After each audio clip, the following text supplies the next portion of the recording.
Para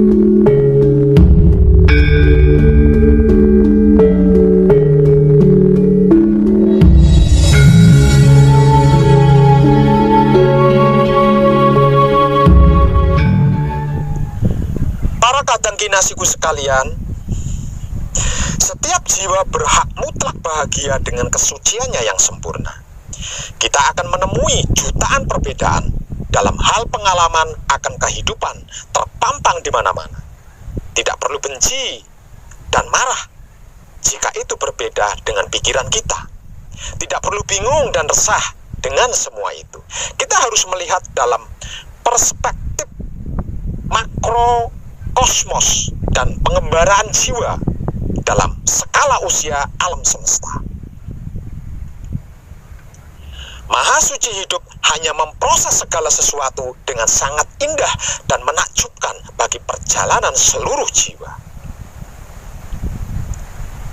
Tiada satu jiwa pun yang lahir tanpa cinta kasih sayang murni dari Maha Suci hidup. Bahkan tidak ada lagi sisa cinta kasih sayang yang Tuhan tahan untuk dirinya sendiri. Seluruh cinta kasih sayang yang murni tersebut telah tercurahkan untuk seluruh jiwa tanpa terkecuali. Ketika kita hanya melihat dari sudut pandang yang sempit, kita hanya menemui bebatuan, tanah tanjakan, dan pohon-pohon yang lebat. Namun jika kita mampu melihat dengan perspektif yang lebih luas, di sana akan tampak sebagai gunung-gunung yang menjulang sangat indah.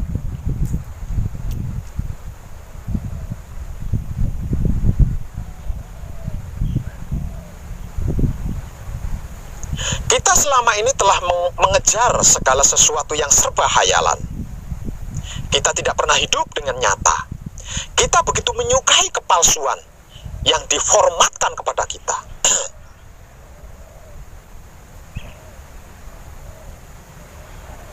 Orang-orang telah lupa untuk mengajari kita menjadi diri kita yang asli. Padahal diri kita yang asli sungguh indah dan istimewa serta mewah.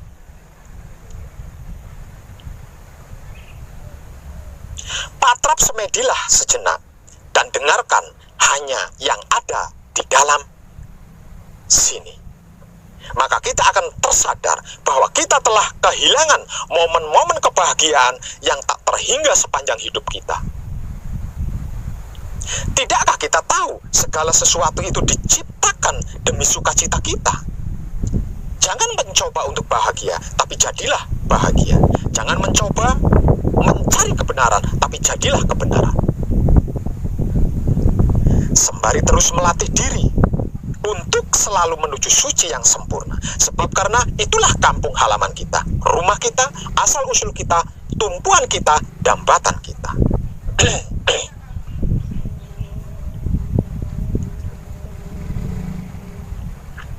Keadaan manusia hidup yang tercerahkan hanya mempunyai luapan cinta kasih sayang murni. Cinta kasih sayang yang tulus untuk diberikan kepada siapapun dan apapun tanpa ego, pamrih, dan arogan. Bebas dari segala macam kebencian dan penghakiman serta pengingkaran.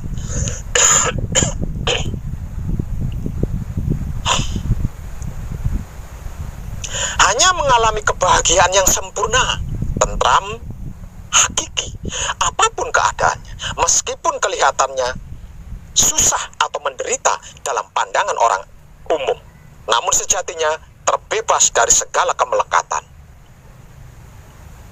Hanya melihat ilahi, hanya menyaksikan romo pada siapapun dan apapun. Tidak ada yang selain Tuhan dalam pandangannya, sehingganya terbebas dari segala ketakutan dan kecemasan serta keraguan.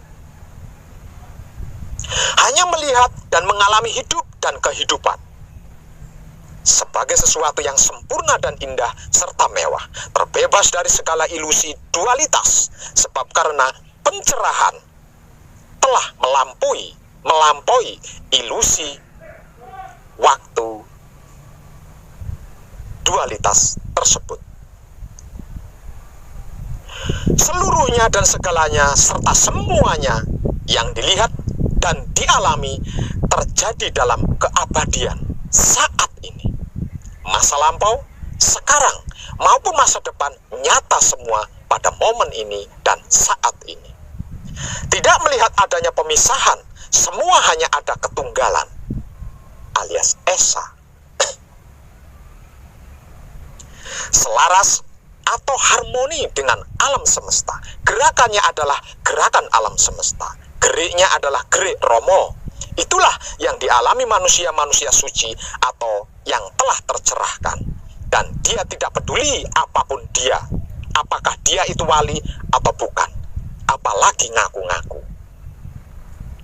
Bahkan akan berusaha menjauhi segala atribut kemuliaan yang disematkan orang-orang kepadanya. Membodohkan diri dan berbuat baik itulah sebagai puncak kebahagiaannya, sebagai klimak ketentramannya. Tidak ada tendensi atau ego pamrih dan arogan. Tidak ada tujuan atau target.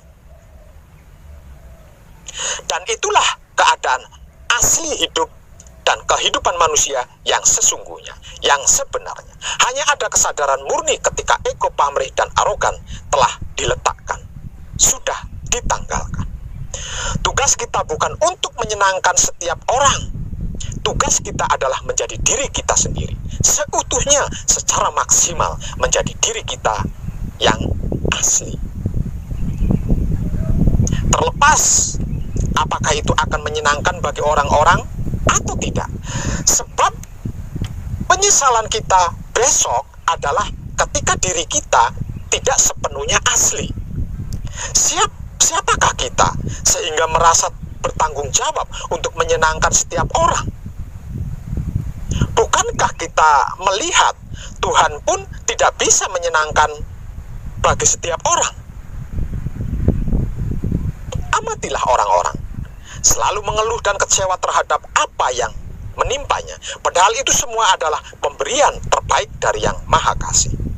Hal ini juga perlu kita balik kepada diri kita masing-masing. Ketika kita merasa melihat sesuatu yang buruk menurut pandangan kita, sesuatu yang membuat kita membencinya, maka evaluasilah pikiran kita.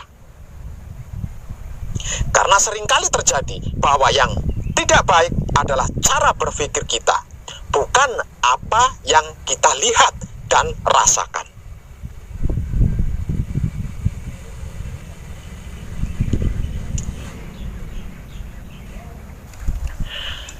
Para kadang kinasiku sekalian, ketika kita berpisah dengan ragawi alias mati, sebagian besar arwah-arwah atau sukma-sukma masih sangat melekat pada identitasnya. Mereka sangat sulit beranjak maju. Mereka butuh waktu yang sangat lama untuk melepaskan kemelekatan-kemelekatan yang membentuk identitasnya ketika menjalani kehidupan di dunia. Ada yang begitu melekat kepada agamanya, sehingga ketika Sang Pencipta menghendaki reinkarnasi berikutnya sebagai dirinya untuk beridentitas agama yang lain, dia menolak. Dia melarikan diri ke sana kemari, kebingungan tanpa arah dan tujuan. Dia tidak menganggap Sang Pencipta. Arwah-arwah yang melekat pada Krishna kesulitan untuk menerima skenario selanjutnya, beridentitas sebagai penganut Buddha atau sebaliknya. Arwah-arwah yang melekat pada Yesus kesulitan untuk menerima skenario selanjutnya, beridentitas sebagai Muslim atau sebaliknya. Arwah-arwah yang melekat pada Nabi Muhammad kesulitan untuk menerima skenario selanjutnya, beridentitas sebagai pemeluk agama lainnya. Begitupun arwah-arwah yang melekat pada ideologi ateis atau agnotis kesulitan untuk menerima skenario selanjutnya, beridentitas sebagai umat beragama atau sebaliknya. Yang tadinya umat beragama kesulitan untuk menerima skenario selanjutnya sebagai ateis, begitu seterusnya. Arwah-arwah yang melekat pada ras dan kaumnya kesulitan untuk menerima skenario selanjutnya, beridentitas sebagai ras atau kaum lainnya. arwah-arwah yang melekat pada keluarga atau sanak familinya kesulitan untuk menerima skenario selanjutnya beridentitas dalam lingkup keluarga yang lain, termasuk juga kemelekatan kepada harta benda atau karir, yang mana belum siap untuk meninggalkannya. Mereka begitu terjebak kepada satu kehidupan saja. Hal itu menimpa pada sebagian besar arwah-arwah atau sukma-sukma. Mereka ini masih baperan. Mereka belum terlatih secara rohani. Mereka masih menganggap bahwa identitasnya adalah mutlak. Kebenaran yang hanya diukur dari pikiran sendiri, yang sangat kerdil dan dangkal. Yang mana mereka seharusnya ikhlas, rela, atau legowo, melepaskan segala identitas lamanya untuk menjalani identitas baru sebagai bentuk pengalaman dan sukacita yang lainnya. Ibaratnya ketika Barry Prima, maaf, tahu tidak Barry Prima, seorang aktor laga film Indonesia yang gagah dan tampan, yang viral sekitar tahun 90-an yang lalu. Dulu saya pernah jadi penggemarnya. Kalau orang-orang modern mungkin tidak banyak yang tahu, karena Barry Prima adalah bintang film klasik zaman kuno, bukan bintang sinetron zaman now. Ibaratnya ketika Barry Prima selesai memainkan film Satria Mandala dari Sungai Ular, tentu saja harus melepaskan seluruh perannya sebagai Mandala agar supaya bisa memainkan peranan dalam film Jaka Sembung secara maksimal. Sebab identitas itu bukanlah dia. Itu adalah cara menjalani peranan saja. Begitulah juga jiwa kita, bahwa diri kita yang sejati bukanlah identitas ataupun peranan ini. Diri kita melampaui seluruh peranan ini. Semua skenario ini adalah sarana kita untuk mengekspresikan diri dan sarana pembelajaran pertumbuhan rohani, mulai dari kuncup hingga mekar. Diri kita yang sejati adalah ilahi, adalah romo, jauh melampaui dari pada sekedar agama yang saat ini kita anut.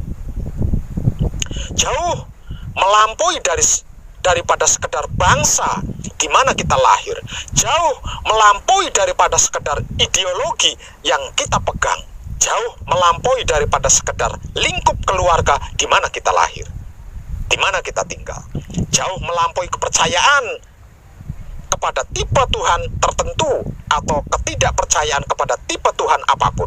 Jauh melampaui itu semua, jiwa kita adalah percikan jiwa alam semesta. Seringkali arwah-arwah ini saya temui sedang kebingungan kesana kemari dan bla bla bla dalam jangka waktu yang sangat lama. Ada arwah yang dulunya titik-titik terkenal mendatangi saya.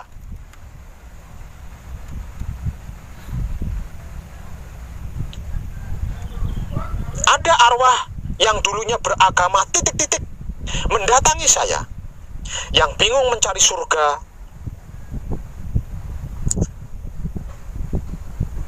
Tuhan, atau nirwana.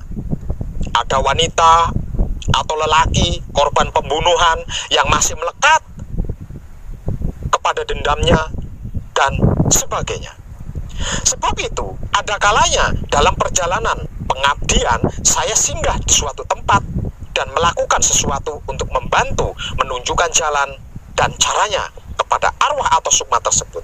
Karena tidak banyak yang bisa melakukan, karena tidak banyak yang bisa dilakukan oleh arwah-arwah atau sukma-sukma tersebut.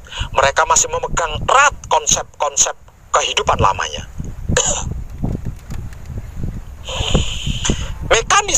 Mekanisme kosmos sendiri yang akan memproses mereka secara bertahap, memulihkan secara alami, cepat atau lambatnya, tergantung seberapa besar kemelekatannya. Setelah tahap pemulihan ini berhasil, barulah tahap selanjutnya, yaitu review kehidupan. Evaluasi tentang perbuatan baik atau buruk yang telah dilakukan sebagai tolak ukur untuk rancangan pertumbuhan rohani pada reinkarnasi selanjutnya. Sang Pencipta memperjalankan kita untuk mengalami sebanyak mungkin dan variatif mungkin peranan dari reinkarnasi ke reinkarnasi selanjutnya yang hendaknya tidak melekat pada identitas.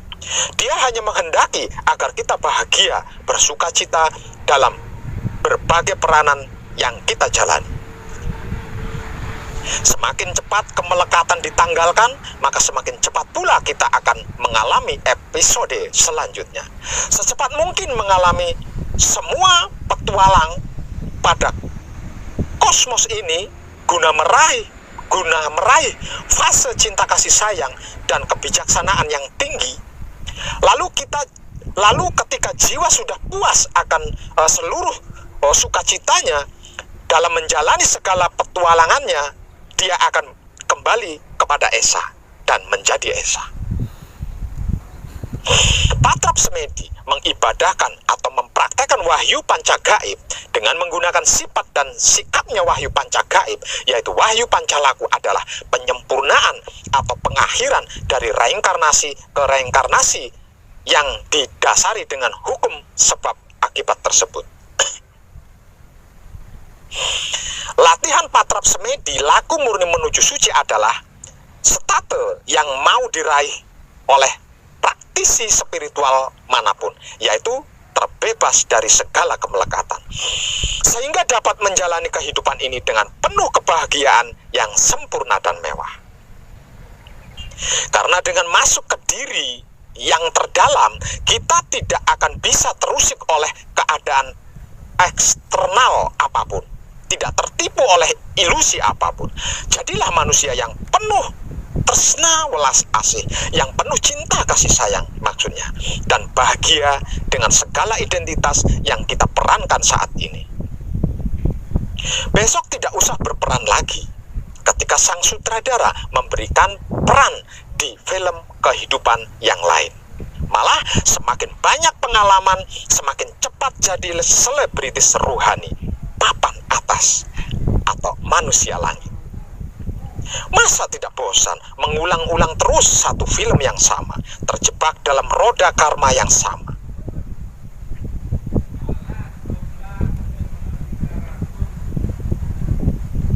Salib dan umat Kristen ujung ke ujung sudah kuuji. Dia tidak disalib. Aku pergi ke kuil Hindu, ke pagoda kuno, tidak ada tanda apapun di dalamnya. Menuju ke pegunungan Herat, aku melangkah, dan ke Kandahar aku memandang. Dia tidak di dataran tinggi maupun dataran rendah. Dengan tegas, aku pergi ke puncak gunung Kaf yang menakjubkan. Di sana cuma ada tempat tinggal legenda burung Anka. Aku pergi ke Ka'bah di Mekah, dia tidak ada di sana. Aku menanyakan kepada Ibnu Sina sang filsuf, dia ada di luar jangkauan Ibnu Sina. Aku melihat ke dalam diriku sendiri. Disitulah tempatnya. Aku melihat dirinya. Dia tidak di tempat lain. Setiap orang melihat yang tak terlihat dalam persemayaman hatinya. Dan penglihatan itu bergantung pada seberapakah ia menggosok hati tersebut. Bagi siapapun yang menggosoknya hingga mengkilat, maka bentuk-bentuk yang tak terlihat semakin nyata baginya.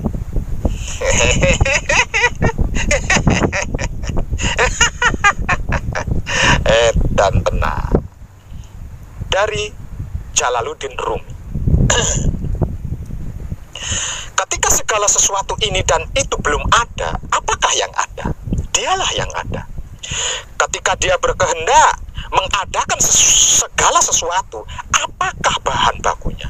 Dialah bahan bakunya, sebab tiada bahan baku yang lain. Dialah keseluruhan fisik materi jagat raya. Dialah keseluruhan rasa dan perasaan jagat raya. Dialah keseluruhan kecerdasan jagat raya. Dialah keseluruhan jiwa jagat raya. Dialah keseluruhan kesadaran dan sadar jagat raya. Semua manunggal satu oleh cinta kasih sayang. Sekaligus semua terpisah oleh identitas ego, pamrih, arogan. Masing-masing kita adalah serpihannya, tetes air bagaikan dari samudra raya. Maka ada potensinya di dalam setiap diri kita. Masuklah ke potensi itu melalui laku murni menuju sucinya, ke diri yang terdalam, sehingga kita bukan lagi sebagai tetes air, namun kita sebagai sang samudra raya itu sendiri. Berbahagialah.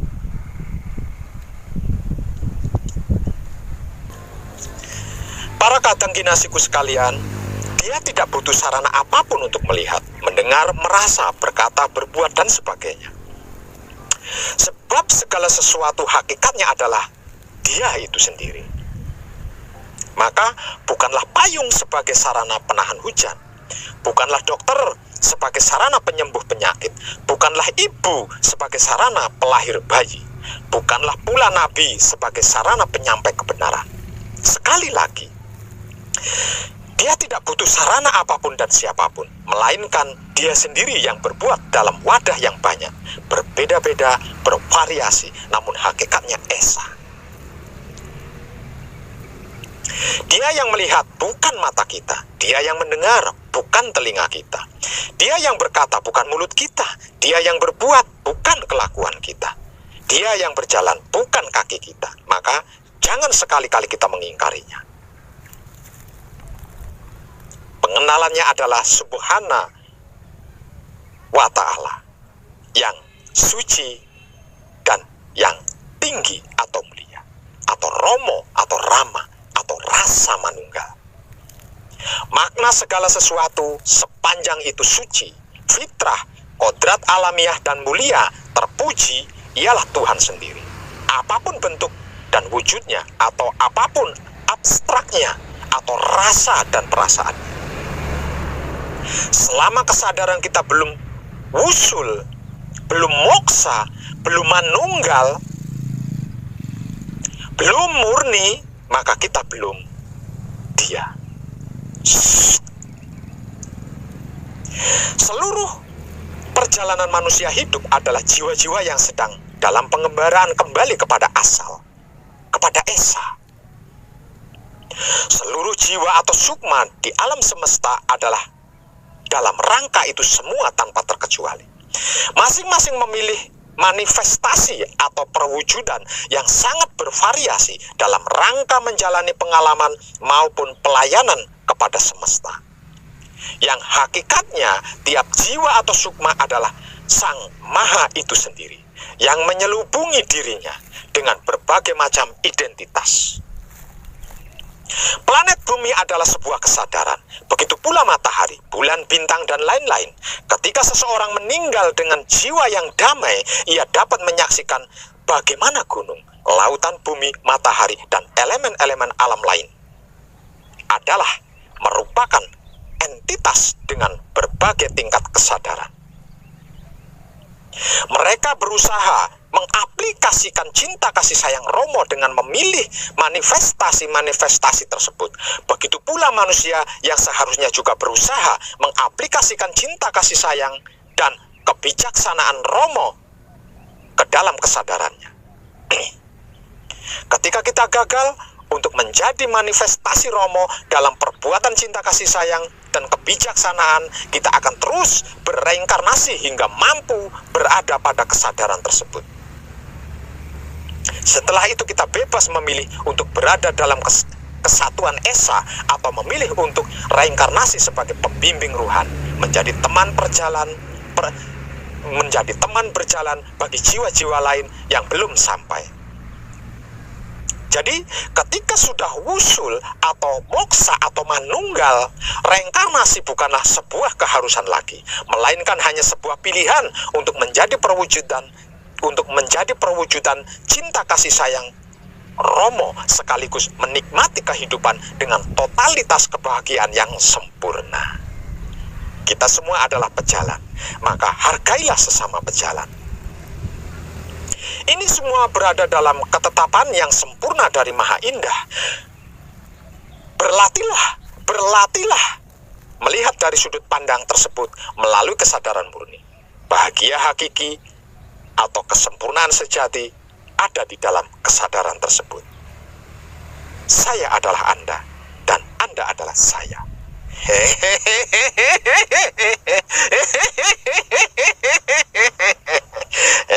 Tenang. Pernahkah kita duduk dengan sangat diam? Dengan sangat bodoh. Bukan memusatkan perhatian pada sesuatu. Bukan berupaya untuk berkonsentrasi, melainkan dengan hati dan pikiran yang sangat hening, sangat kosong, dan bersih. Sungguh-sungguh diam. Benar-benar bodoh. Jika kita dapat menyimak dengan cara ini, menyimak dengan nyaman tanpa tegang, kita akan mendapati sesuatu perubahan luar biasa terjadi di dalam diri kita. Perubahan yang terjadi tanpa kita kehendaki, tanpa kita minta, dan perubahan itu terdapat keindahan luhur dan kedalaman pencerahan. Bagaimana kita menyimak? Apakah kita menyimak dengan proyeksi-proyeksi kita? Melalui proyeksi kita, melalui ambisi, keinginan kita, ketakutan kita, kecemasan kita? Dengan hanya mendengar apa yang kita ingin dengar. Hanya apa yang memuaskan, apa yang memenuhi dahaga, apa yang memberikan kenyamanan, apa yang untuk sementara waktu dapat meringankan penderitaan kita.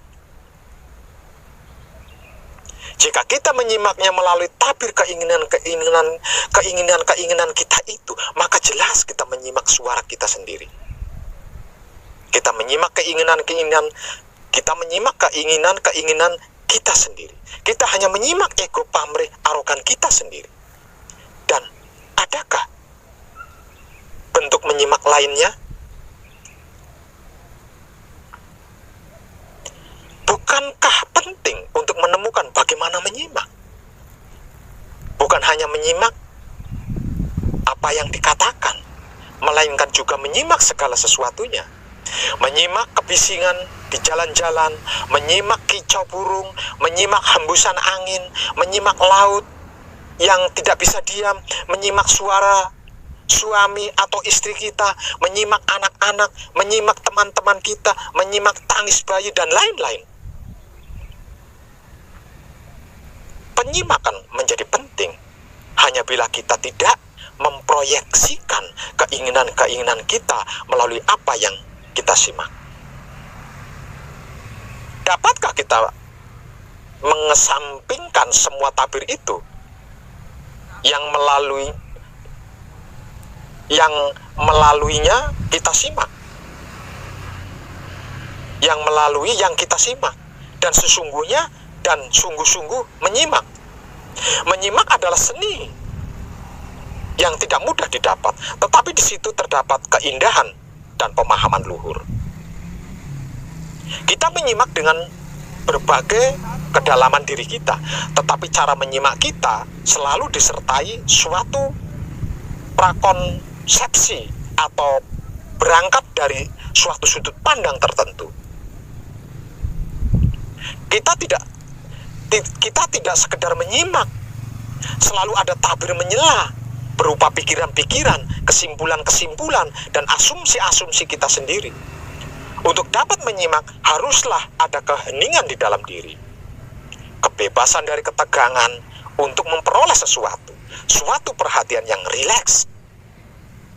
Mereka yang mencinta, mengasihi, menyayang, dapat menyimak. Akan tetapi amat jarang orang yang dapat menyimak. Kebanyakan dari kita selalu mengejar hasil, menggapai cita-cita. Kita selamanya mengatasi dan menaklukkan, dan dengan demikian tidak dapat menyimak. Hanya di dalam menyimak yang benar, yaitu menyimak yang sesuai paragraf pertama tadi, maka kita memperhatikan dan mendengar Romo. Hal-hal yang mungkin kita anggap sepele justru mampu membawa kita menuju kesejatian diri. Cobalah biasakan dua hal ini dengan spontanitas dan tulus, yaitu tersenyum dan terima kasih. Kita membayar, satu misal contoh, kita membayar di kasir Indomaret, tersenyum, lalu ucapkan pada petugasnya, terima kasih ya Mbak atau Mas. Kita membayar bensin di pom, tersenyum dan ucapkan pada petugasnya, terima kasih ya Mbak atau Mas.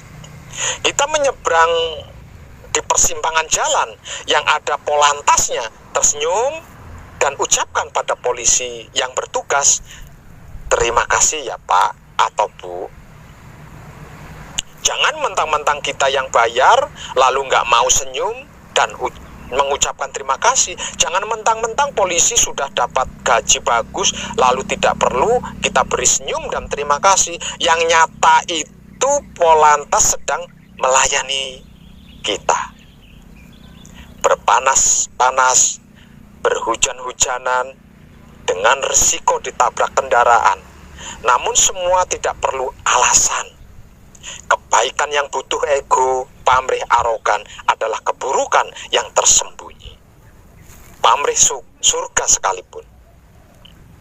Dengan senyum itu, kita telah menyejukkan hati kita dan mereka. Dengan ucapan terima kasih itu, kita telah menebar cinta kasih sayang Romo kepada alam semesta. Apakah kita yakin bahwa semua ritual ibadah kita itu ada artinya? Sepertinya jelas tidak ada efeknya. Lah memberi senyuman dan ucapan terima kasih saja belum bisa. Itu bukti bahwa semua ritual kita tiada arti.